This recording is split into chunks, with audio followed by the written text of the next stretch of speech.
Hi friends, நான் உங்கள் anime freak வந்துட்டேன். நாம் இப்போ த ஹீரோ ரிட்டர்ன்ஸ் எபிசோட் 17 பார்க்கலாம். இதுக்கு முன்னாடி உள்ள எபிசோடெலாம் நீங்கள் பார்க்கலன்னா மறக்காமல் போய் பார்த்துட்டு வந்துடுங்க. டிஸ்கிரிப்ஷனில் லிங்க் கொடுத்துருக்கேன். சரி வாங்க நம்ம இந்த எபிசோடுக்குள்ளே போகலாம். அதுக்கு முன்னாடி போன எபிசோட் கடைசியில் நம்ம ஹீரோ முகமுடி போட்டு அங்கே இருக்க சிட்டியை மொத்தமாக எரிச்சு விட்டு இதை டம் கில்டை சேர்ந்த டெரரிஸ்டாக பண்ணுறாங்கன்னு சொல்லிட்டு ஊர் ஃபுல்லாக பரப்பி விட்டுருப்பாப்ல. அங்கே வந்த அந்த சேர்மனோட அசிஸ்டண்ட்டு நம்ம ஹீரோவை சமாளிக்க முடியாமல் கஷ்டப்பட்டுட்டு எஸ்ராங் ஹண்டர் குரூப்பை கூப்பிட்டுருப்பாங்க. அந்த ஸ்பெஷல் ஃபோர்ஸ் வந்து நம்ம ஹீரோவை அட்டாக் பண்ணலான்னு சொல்லிட்டு தடுத்து நிப்பாட்ட ட்ரை பண்ணுவாங்க. ஆனால் அவங்களாலையும் நம்ம ஹீரோவை தடுத்து நிப்பாட்டவே முடியாது. அப்போ தான் அங்கே இருக்கிற எஸ்ராங் ஹண்டர் இயாங்கியோ, இவர் நம்ம ஹீரோவோட மாஸ்டர், இவர் ரொம்பவே சக்தி வாய்ந்தவர், இவர் நம்ம ஹீரோ கூட சண்டை போடலான்னு சொல்லிட்டு ரெடியாக வரும்போது அப்போ நம்ம ஹீரோ ஸ்வாடை கீழே போட்டு நான் இப்போ சரண்டர் ஆகிறேன் அப்படின்னு சொல்லிட்டு சரண்டர் ஆயிடுவான். அதை பார்த்து எல்லாருமே ஷாக் ஆவாங்க. அதோட போன எபிசோடு முடிஞ்சிருக்கும். வாங்க நம்ம இந்த எபிசோடில் என்ன நடக்குதுன்னு பார்க்கலாம்.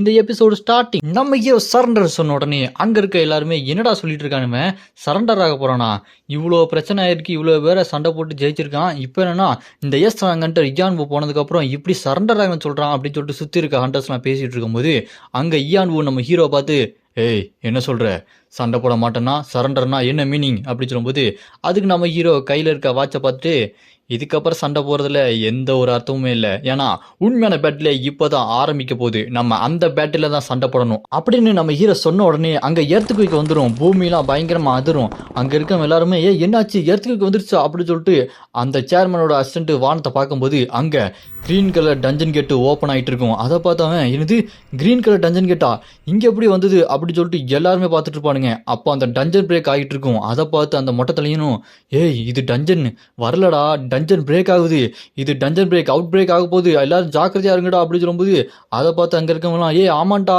டஞ்சன் கேட்டு வரல, டஞ்சன் பிரேக் ஆக போகுது பாருங்க, அது வித்தியாசமா பண்ணுது அப்படி சொல்லிட்டு பார்த்துக்கிட்டே இருக்கும்போது இங்கே நம்ம ஹீரோ அவன் அப்படி எரிச்சான் பார்த்தீங்களா நெருப்பு, அந்த சிட்டி ஃபுல்லாக அந்த நெருப்பை அப்படியே நம்ம ஹீரோ உள்ள எழுத்துக்கிட்டு இருக்கான்.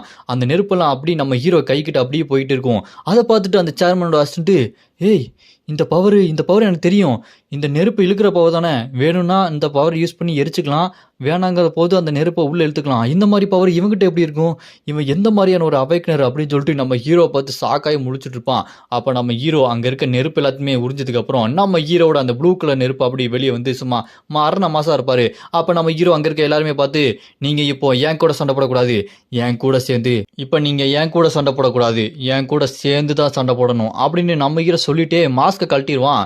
அந்த மாஸ்க்கை கட்டினதுக்கப்புறம் அங்கே டஞ்சன் பிரேக் ஆகிட்டு இருக்கும். நம்ம ஹீரோ அப்படியே டஞ்சன் பிரேக்கை பார்த்து நம்ம உடனே இந்த சிட்டியை பாதுகாத்தாகணும், சீக்கிரமாக என் கூட வாங்க அப்படின்னு நம்ம ஹீரோ போயிட்டே இருப்பான்.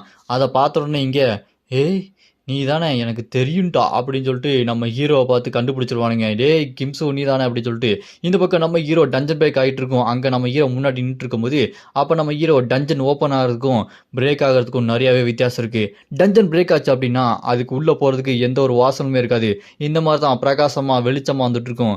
இப்போ நான் எதிர்காலத்தை காப்பாற்றி ஆகணும் அப்படின்னு நம்ம ஹீரோ டஞ்சனை பார்த்துக்கிட்டே இருக்கும்போது அப்போ அந்த சேர்மனோட அசிஸ்டன்ட் நம்ம ஹீரோ கிட்ட ஏய் நாங்கள் சொன்னோன்னு நீ கேட்கலன்னு டெரரிஸ்ட்டுன்னு போய் சொல்லி இங்கே எல்லாருமே வர வச்சிட்டல, இருந்தாலும் நீங்கள் எல்லாருமே வர வச்சதுக்கு ரொம்பவே நன்றி, நீ நல்ல வேலை பார்த்த அப்படின்னு நம்ம ஹீரோவை பாராட்டிட்டு இருப்பான். அப்போ அங்கே இருக்க மக்கள்னாலே அங்கே பாருங்கடா டஞ்சன் பிரேக்லேருந்து ஏதோ ஒரு மான்ஸ்டர் வருதுடா அப்படின்னு சொல்லும்போது மிகப்பெரிய ஒரு கை வரும். பார்த்தா ஒரு வித்தியாசமான மான்ஸ்டர். அதை பார்த்தோன்னே அந்த சேர்மனோட அசிஸ்டன்ட்டு இல்லை ஆரம்பிச்சிருச்சா, இது எப்படி சமாளிக்க போகிறோன்னு தெரியலையேன்னு சொல்லிட்டு முழிச்சுக்கிட்டு இருப்பான். அங்கே ஒன்று இல்லை ரெண்டு இல்லை நிறையா வித்தியாசமான மான்ஸ்டர்ஸ் அப்படி வந்து இறங்க பாருங்க. ஒரு மிகப்பெரிய பச்சை கலர் மான்ஸ்டர் அழுக்குக்கு 10 மடங்கு இருக்கும். அதை அப்படியே குதிச்சிரும் அந்த ஹண்டர் முன்னாடி. அவன் அப்படி பார்த்து மிரண்டு போயிட்டு இருப்பான். ஐயோ என்ன பண்ணுறது தெரியலையேன்னு பார்த்துட்டு இருக்கும்போது அங்கே இருக்கவங்கலாம் டேய் அங்கேருந்து நவுண்டு போடா சீக்கிரம்டா அப்படின்னு சொல்லிட்டு கத்திட்டு இருப்பானுங்க. அதை அப்படியே கையை முறுக்கிட்டு முன்னாடி இருக்கணும் ஓங்கி ஒரு குத்து விடும் பாருங்க. அவ்வளோதான் அவன் கதை முடிஞ்சிருச்சா அப்படின்னு சொல்லிட்டு பார்க்கும்போது அந்த எஸ்ராங் இயான்வோ உள்ள வந்து அதோட கையை தடுத்து நிப்பாட்டிட்டு ஏய் இது பாஸ் மான்ஸ்டர் அளவுக்கு ரொம்ப ஸ்ட்ராங்காக இருக்கு, ஆரஞ்சு கேட்டில் இருக்கிற அளவுக்கு ரொம்பவே டிஃபிகல்ட்டான மான்ஸ்டர் எப்படி இங்கே வந்ததுங்க, இது ரெட் கேட் அளவுக்கு ரொம்பவே பயங்கரமான மான்ஸ்டராக இருக்குது, இது சீக்கிரமாக தடுத்து நிப்பாட்டணுண்டே இங்கேருந்து ஓடி போடா அப்படின்னு அங்கே இருக்கவன்ட்ட சொன்னோடனே அவன் தப்பிச்சான் பொழைச்சான் போது அப்படியே ஓடிக்கிட்டே இருப்பான். அங்கே அந்த மாஸ்டரோ அந்த மான்ஸ்டர் கூட பயங்கரமாக சண்டை போட்டுக்கிட்டு இருப்பாப்ல. இந்த பக்கம் பார்த்தா அந்த மொட்டை தலையன் ஒரு மான்ஸ்டரை போட்டு தள்ளி ஸ்வாடை வச்சு சொருகி அப்படின்னு நின்றுட்டு சீக்கிரம் நம்மளோட மாஸ்டருக்கு பேக்கப்பை கொடுங்க, எல்லாருமே ஒன்றா சண்டை போடுங்க அப்படின்னு சொல்லிட்டு அவன் பேசிகிட்டே இருக்கும்போது பின்னாடி நம்ம hero blue flame power use பண்ணி அங்கேருந்து வந்துகிட்டு இருப்பாரு. அதை பார்த்து அப்படி இங்கே திரும்பி பார்க்கும்போது டக்குன்னு நம்ம ஹீரோ முன்னாடி போயிடுவார். அப்போ நம்ம ஹீரோ அந்த மொட்டை தலையனை பார்த்துட்டு ஏய் உன்னால் என்ன பண்ண முடியுமோ எல்லாமே பண்ணு, உன்னோட எல்லா எபிலிட்டியும் கரெக்டாக யூஸ் பண்ணு அப்படின்னு நம்ம ஹீரோ அட்வைஸ் பண்ணிட்டு மேலே பறந்து போவார். அதை பார்த்துட்டு அந்த மொட்டை தனியாக இவன் என்ன என்னோட மாஸ்டர் சொல்கிற டைலாக்லாம் சொல்லிட்டு இருக்கான், அவரோட டைலாக் இவனுக்கு எப்படி தெரியும் அப்படின்னு சொல்லிட்டு அவன் கோவப்பட்டு பார்த்துட்டு இருப்பான். அப்போ நம்ம ஹீரோ சும்மா மேலே பறந்து போய் மேலே பறந்துட்டு இருக்க மான்ஸ்டர்ஸ் எல்லாத்தையுமே கொல்றதுக்கு நம்ம ஹீரோ ஃப்ளேம் பவர் யூஸ் பண்ணி சும்மா அவர் சொல்லிட்டு வர பாருங்க. அங்கே இருக்கிற பறந்துட்டு இருக்க மான்ஸ்டர்ஸ் எல்லாத்தையுமே ஒரே வெட்டில் சும்மா வெட்டி எல்லாத்தையுமே கீழே தள்ளி விட்டுருவாரு. அதெல்லாம் துண்டு துண்டா ஆகி எல்லாமே கீழே விழுந்து செத்துட்டு இருக்கோம். நம்ம ஹீரோ அப்படியே பக்கத்தில் இருக்க ஒரு பில்டிங்கில் குதிச்சு அந்த டஞ்சன் பிரேக்கெல்லாம் பார்த்துட்டு நான் சீக்கிரமாக எல்லாத்தையுமே முடிச்சாகணும், அந்த பாஸ் மான்ஸ்டர் மட்டும் வந்துச்சு அப்படின்னா ரொம்பவே கஷ்டமாயிரும் அப்படி நம்ம ஹீரோ யோசிச்சுக்கிட்டே இருக்கும்போது பார்த்தா அந்த பாஸ் மான்ஸ்டர் டிராகன் வர ஆரம்பிச்சிரும். அந்த ஹால்ஃப் டிராகன் ஈகோலஸ், அந்த ஈகோலஸ் டிராகனு சும்மா பயங்கரமாக வந்துட்டு இருக்கும். இதுதான் இந்த டிராகனுக்கு எல்லாமே ரொம்ப பவர்ஃபுல்லான டிராகன், அந்த ஹால்ஃப் டிராகன் ஈகோலஸ். அதை பார்த்த உடனே இந்த சேர்மனோட அசிஸ்டண்ட்டுக்கு என்னடா இது இவ்வளோ பயங்கரமாக இருக்கேன்னு சொல்லிட்டு வாயை பொழந்து பார்த்துட்டு இருப்பான். அது பயங்கரமாக கத்திக்கிட்டே பறந்து வந்துட்டு இருக்கும். அங்கே இருக்கிற கொஞ்ச நஞ்ச மக்களையும் சீக்கிரமாக அங்கேருந்து வெளியே அனுப்புங்கன்னு சொல்லிட்டு ஆர்டர் கொடுத்துருவாங்க. அங்கேருந்து மக்கள் எல்லாத்தையுமே காப்பாற்றி கொண்டு போயிட்டு இருக்கும்போது இங்கே யாருமே செத்துறக்கூடாது, நான் எல்லாத்தையுமே காப்பாற்றணும் அப்படின்னு சொல்லிட்டு அந்த சேர்மனோட அசிஸ்டண்ட் மறுபடியும் புக்கை ஓப்பன் பண்ணி அவனோட மந்திரத்தை சொல்லி அட்டாக் பண்ண ஆரம்பிச்சிருவான். அந்த டிராகன் சும்மா பயங்கரமாக வாயை பொழந்து கத்திட்டு இருக்கும். அந்த இடமே சும்மா பயங்கரமாக அதிரும். அங்கே இருக்க ஹண்டர்ஸ்லாம் பாதுகாப்பான இடத்துக்கு மக்களை கூட்டு போயிட்டு இருப்பானுங்க. இங்கே அந்த மந்திர புக்கை திறந்து அங்கே சின்ன சின்ன டிராகன் எல்லாத்தையுமே போட்டு தள்ளிட்டு இருப்பான் அந்த அசிஸ்டண்ட்டு. இந்த பக்கம் நம்ம ஹீரோ பில்டிங்கு மேலே சும்மா மரண மாசம் நின்றுட்டு இருப்பாரு. அப்போ நம்ம ஹீரோ மனசுக்குள்ள இதுக்கான நேரம் வந்துருச்சு, நான் காத்துட்டு இருந்தேன், இதை எப்படியாச்சும் சீக்கிரமாக முடிச்சாகணும் அப்படின்னு நம்ம ஹீரோ மனசுக்குள்ளே யோசிச்சுக்கிட்டே இருக்கும்போது அங்கே சேர்மனோட அசிஸ்டண்ட் கண்ணாடி பட்டவன் பின்னாடி ஒரு பயங்கரமான ஒரு மான்ஸ்டர் வந்து நிற்கும். அவன் அப்படியே பின்னாடி திரும்பி பார்க்கும்போது டப்புன்னு பார்த்தா அந்த எஸ்ராங் ஹண்டர் இயான்வோ அந்த மாஸ்டர் இருக்கார் பாருங்க, அவர் டக்குன்னு அந்த மான்ஸ்டரோட மண்டை மேலே ஏறி உட்காந்து நச்சுக்குன்னு ஒரு சொருகு மண்டையிலேயே. அவ்வளோதான், அதை அசால்ட்டாக போட்டு தள்ளிட்டு யோ சேர்மனோட அசிஸ்டண்ட் கொஞ்சம் கவனமாக இருக்க மாட்டேன் அப்படின்னு அந்த மாஸ்டர் எப்படி உட்காந்துட்டு இருக்காரு பாருங்களேன், மொட்டை மேலே அப்படி சம்பளங்கள் போட்டு செம்ம காமெடியாக இருக்கும்.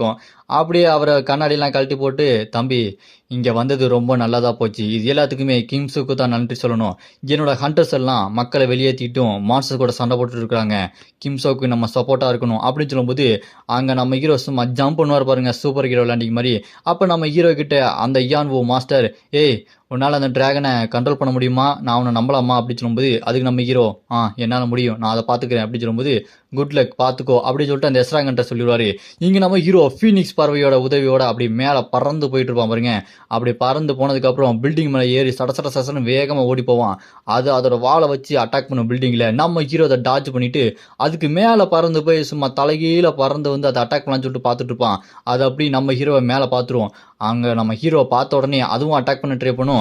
நம்ம ஹீரோ அது மேலேயே ஸ்வாடை வச்சு ஒரு வெட்டு போடுவான். பார்த்தா அது வெட்டாது, கஷ்டப்பட்டு வெட்டியே தீரணும் வெட்டு அப்படி சொல்லிட்டு ரொம்ப கஷ்டப்பட்டு வெட்டுவான்.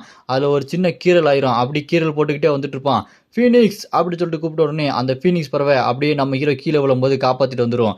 அப்படி நம்ம ஹீரோ ரோட்ல ஸ்லைஸ்ட் படி வந்துட்டு அப்படி நின்று அந்த மான்ஸ்டரை பார்க்கும்போது நான் நினச்சதை விட இதோட தோல் ரொம்பவே ஸ்ட்ராங்காக இருக்குது, என்னோட சோடால் அதை வெட்டுறதுக்கே ரொம்ப கஷ்டமாக இருக்குது, நான் அதை சீக்கிரமாக ஏதாச்சும் பண்ணியாகணும்னு சொல்லிட்டு பார்த்துட்டு இருக்கும்போது அந்த டிராகன் வாயை பொழந்து கருப்பு கலரில் வித்தியாசமான ஒரு ஃபயர் மாதிரி ஸ்ப்ரே பண்ணும். அது பார்க்கறதுக்கே ரொம்ப வித்தியாசமாக இருக்கும். நம்ம ஹீரோ அதுலேருந்து டாஜ் பண்ணி ஃபீனிக்ஸ் பறவையோட காலில் நின்று அப்படி பறந்து போய் மேலே நிற்கிற அந்த டிராகனோட மூஞ்சிலேயே ப்ளூ ஃபயர் அப்படி நெருப்பு கக்கி விட்டு அது வழியில பயங்கரமாக கத்திட்டு இருக்கோம்.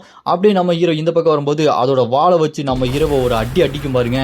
அடித்த அடியில் நம்ம ஹீரோ அப்படியே கீழே போய் ஜஸ்ட்டு மிஸ்ஸு கஷ்டப்பட்டு அப்படி லேண்ட் ஆகிட்டு அதை பார்த்துக்கிட்டு நான் இதுக்கு முன்னாடி பாஸ்ட்டில் வாழ்ந்த மாதிரி இப்படி இருக்கக்கூடாது, இதை கண்டிப்பாக கொன்னே ஆகணும். ஏன்னா அப்போ உள்ள வாழ்க்கையில் நான் வாழ்ந்தபோது இந்த டஞ்சன் பிரேக் ஆகி இங்கே நிறையா மக்கள் இறந்து போனாங்க, இந்த சிட்டியே நாசமாச்சு, எத்தனை மக்கள் இறந்து போனாங்கன்னு எனக்கே தெரில, ஒரு ஹீரோவாக இருந்து என்னால் அதை நிறுத்த முடியல. ஆனால் இப்போது யாருமே சாகக்கூடாது, ஒரு உயிர் கூட போகக்கூடாது, நான் எதையுமே விட மாட்டேன் அப்படின்னு நம்ம ஹீரோ சொல்லிக்கிட்டே இருக்கும்போது இங்கே அந்த டிராகன் அப்படி பிளாக் கலரில் இன்னும் 2 நெருப்பு பந்த விடும். நம்ம ஹீரோ என்னானாலும் பரவாயில்ல, என்கிட்ட இந்த ஸ்வாட் இருக்குது, இந்த ஸ்வாடை வச்சு எந்த ஒரு மேஜிக் நெருப்பு எல்லாத்தையுமே நான் கட் பண்ணிடுவேன் அப்படின்னு நம்ம ஹீரோ அந்த 2 மேஜிக் நெருப்பையும் அப்படி கட் பண்ணிட்டு பறந்து அது நேராக கிட்ட போய்கிட்டே இருப்பான். அப்படி போகும்போது மறுபடியும் ஒரு ஜம்ப் பவர், அந்த ஜம்ப் பவர் யூஸ் பண்ணி அந்த டிராகனுக்கு மேலே பறந்து போய் எனக்கு தெரியுது அது கழுத்து மேலே வித்தியாசமாக ஏதோ இருக்குது, அதில் அட்டாக் பண்ணணும் அப்படின்னு நம்ம ஹீரோ என்ன பண்ணுவான். இதுக்கு முன்னாடி நம்ம ஹீரோ டவருக்குள்ளே போகும்போது டிராகன் ஸ்லேயர் ஸ்பியர் அப்படின்னு சொல்லிட்டு அந்த வெப்பனை வாங்கியிருப்பான். அந்த வெப்பனை வாங்கிட்டு நான் இது தேவைப்படும்னு சொல்லிட்டு கண்டிப்பாக வாங்கி வச்சேன், இது எனக்கு இப்போ கண்டிப்பாக தேவைப்பட தான் போகுது அப்படின்னு நம்ம ஹீரோ ஒரு டிராகன் ஸ்பியர் இல்லை சும்மா எக்கச்சக்கமான டிராகன் ஸ்பியர் அந்த கடையில் வாங்கிட்டு வந்திருப்பான். இப்போ நம்ம ஹீரோ இங்க ஒருத்தர் கூட சாகக்கூடாது, உன் கையால யார் உயிரும் போக நான் விட மாட்டேன் அப்படின்னு நம்ம ஹீரோ அந்த எக்கச்சக்கமான ஸ்பியர் எல்லாம் ஏம் பண்ணி அந்த டிராகனை பார்த்து போய்கிட்டே இருக்கும். அந்த டிராகன் என்ன நடக்குதுன்னு மேல பார்த்த உடனே சும்மா எல்லா பக்கத்துல இருந்தும் அந்த ஸ்பியர் நச்சக்கு நச்சக்கு நச்சக்குன்னு சொருவிடும். மூஞ்சி உடம்பு வாயின்னு ஒரு இடம் விடாம எல்லா பக்கமும் அந்த ஸ்பியரை சொருகிரும். ரத்தம் சும்மா தெறிக்க அது அப்படியே மேல இருந்து கீழே விழுந்துகிட்டே இருக்கும். அது பொந்துன்னு கீழே விழுந்த உடனே அந்த இடமே சும்மா ஒரே புகை மண்டலமா இருக்கும். நம்ம ஹீரோ ஃபீனிக்ஸோட காலை பிடிச்சி அப்படி பறந்துகிட்டு இருப்பான். இந்த பக்கம் அது உடம்பு ஃபுல்லா குத்தி செத்து போன மாதிரி இருக்கும். நம்ம ஹீரோ இதை பார்த்துட்டு பரவாயில்லையே செத்து போயிடுச்சு, இதோட வீக் பாயிண்ட் அது கழுத்து தானா, ஆனால் அது பார்க்கறதுக்கு ரொம்ப வித்தியாசமா இருக்கேன்னு பார்த்துக்கிட்டே இருக்கும்போது அந்த இடத்துல ஏதோ ரத்தம் கொப்பளிக்க மாதிரி இருக்கும். இதை பார்த்து நம்ம ஹீரோ இல்லையே ஏதோ ஒன்று நடக்கிற மாதிரி இருக்கேன்னு பார்க்கும்போது அந்த கொப்பளம் மாதிரி இருக்க இடத்துல உடச்சிக்கிட்டு ஒரு ரத்த உருவம் மாதிரி வெளியே வரும். அந்த உருவத்தை பார்த்து நம்ம ஹீரோ என்னது இது, ஹாஃப் டிராகனை கொன்னா அதுக்குள்ளேருந்து ஏதோ ஒன்று உருவம் மாதிரி வந்துட்டு இருக்கே அப்படின்னு நம்ம ஹீரோ பார்க்கும்போது அந்த உருவம் ஃபுல்லாக ஒரே ரத்த கலரியாக இருக்குது. அது அப்படியே ஆ ஆ எனக்கு வலிக்குது, நீ தான் என்னை நிறுத்த பார்க்குறியா, யாருடா நீ அப்படின்னு ரொம்ப கொடூரமாக பேய் மாதிரி இருக்கும் அந்த உருவம். அது நம்ம ஹீரோ பார்த்து கேட்கும். அதை பார்த்து நம்ம ஹீரோ நான் யாருன்னு கேட்குறியா, அது முக்கியம் இல்லை, நீ யார்ரா இப்படி இருக்க வித்தியாசமா, உனக்கு தெரியுமா நீ யாருன்னு அப்படின்னு கேட்டோன்னே அதை கேட்ட அந்த உருவம் நானா, நான் நான் யாரு, நான் யாரு, எனக்கு வலிக்குது எனக்கு வலிக்குது எனக்கு வலிக்குது அப்படின்னு சொல்லிட்டு அது வலிக்குது வலிக்குது நம்ம வித்தியாசமாக கத்திக்கிட்டு அங்கே கீழே விழுந்த டிராகனை மறுபடியும் எந்திரிச்சு பறக்க வச்சிரும். அதை பார்த்து நம்ம ஹீரோ என்னடா நடக்குது இங்கே அப்படின்னு சொல்லிப்பா அந்த டிராகன் மேலே இருந்த அந்த பயங்கரமான உருவம் எனக்கு வலிக்குது எனக்கு வலிக்குது அப்படின்னு ரத்தத்தை எல்லாம் ஷார்ப்பான வெப்பன் மாதிரி உருவாக்கி நம்ம ஹீரோவை நோக்கி அம்பு மாதிரி மழையா பொழியும் பாருங்க. அப்போ அந்த உருவம் எனக்கு பயங்கரமா வலிக்குதுடா அப்படின்னு சொல்லிட்டு கத்திட்டு இருக்கும். அங்கே ஷார்ப்பாக வந்து அந்த பிளட் வெப்பன் எல்லாம் நம்ம ஹீரோவை பயங்கரமாக அட்டாக் பண்ணிடும். அதை கீழே நின்று அந்த சேர்மனோட அசிஸ்டன்ட்டு எஸ்ட்ராங் கண்டஸ்ட்லாம் பார்த்துட்டு இருப்பாங்க. நம்ம ஹீரோவை டக்குன்னு அந்த டிராகன் கையை வச்சு ஓங்கி ஒரு அடி அடிக்கும் பாருங்க. அந்த அடியில் நம்ம ஹீரோ பில்டிங்லாம் உடச்சிட்டு பொந்துன்னு கீழே வந்து விழுந்துருவான். நம்ம ஹீரோ இப்போ மயக்கமே போட்டுருவான். அப்போ அந்த டிராகன் அப்படியே நம்ம ஹீரோ கிட்ட வந்து வாயை பொழந்துட்டு இருக்கும். அதை பார்த்து நம்ம லீயும் அங்கே தான் இருப்பாரு. கிம் என்னாச்சு அப்படின்னு சொல்லிட்டு நம்ம ஹீரோ பார்த்துக்கிட்டே இருக்கும்போது அந்த டிராகன் அப்படியே நம்ம ஹீரோவை முழுங்க வரும் பாருங்க. இங்கே நம்ம லீ கிம் எந்திரி அப்படி சொல்லி பார்த்துட்டு இருக்கும்போது அந்த டிராகன் அப்படியே நம்ம ஹீரோவை முழுங்கிரும். அதை பார்த்த லீக்கு கிம் அப்படி சொல்லிட்டு பயங்கரமாக கத்திட்டு இருப்பான். அங்கே லீ அவனால் நம்பவே முடியாது. அவ்வளோதானா முடிஞ்சுதா அப்படின்னு சொல்லிட்டு அவனுக்கு செம்ம பயமாயிரும். இதோட இந்த எபிசோடு இங்கே முடியுது. இதுக்கப்புறம் என்ன நடக்க போகுது அப்படின்றத நம்ம அடுத்த எபிசோட பார்க்கலாம். அடுத்த எபிசோட நான் ஆல்ரெடி அப்லோட் பண்ணிட்டேன், டிஸ்கிரிப்ஷனில் லிங்க் கொடுத்துருக்கேன்.